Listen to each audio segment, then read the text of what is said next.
सारा Gill Bible knowledge house में खुशामदीद। Bible मुकद्दस में से पुरानामा इंसाल की किताब 10वां बाब 14वीं आयत। दना आदमी इल्म जमा करते हैं लेकिन अहमक का मुंह करीबी हलाकत है। I am Bible student Sadia Mir John from SGBKH। I salute you in the Lord. SGBKH का मकसद तालिब इल्म को बाइबल मुकद्दस की तालीम फराहम करना है। आए हमारे साथ मिलकर बाइबल मुकद्दस की तालीम को उम्दा और बेहतर निज़ाम के तहत पुरअमन माहौल में सीखें।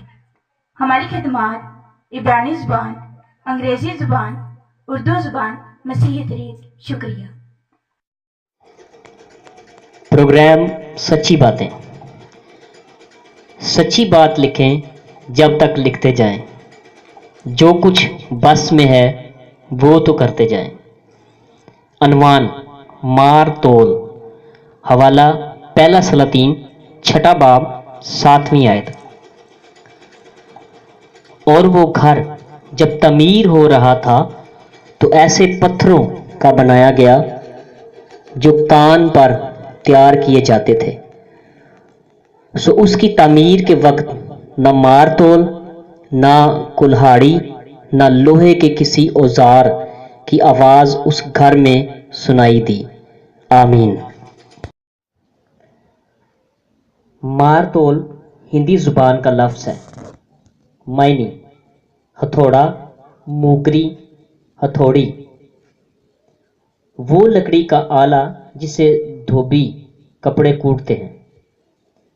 अंग्रेज़ी ज़ुबान में हैमर। इब्रानी लफ्ज़ मकावोत।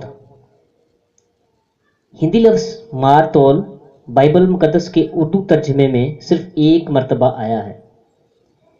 इस लफ्ज़ के लिए इंग्लिश लफ्ज़ हैमर है जो तकरीबन 7 बार आया है। गुज़ात की किताब 4 बाब 21वीं आयत में ये लफ्ज़ उस मेखचू के लिए इस्तेमाल हुआ है जिसके आगे मेख लगाते हैं। हिबर की बीवी याएल ने सीसरा को कत्ल करने के लिए इसे इस्तेमाल किया। इस काम की वजह से हिबर कीनी की बीवी याएल को सब औरतों से मुबारक ठहराया गया।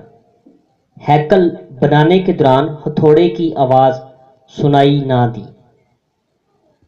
यिर्मयाह का सहीफा 23वां बाब 29वीं आयत में यह लफ्ज़ खुदा के कलाम के लिए भी इस्तेमाल हुआ, यानी खुदा का कलाम हथौड़े की मानिंद है। यिर्मयाह का सहीफा 50वां बाब 23वीं आयत में यह लफ्ज़ मुल्क बाबल के लिए इस्तेमाल हुआ, यानी बाबल तमाम दुनिया का हथौड़ा। आमीन।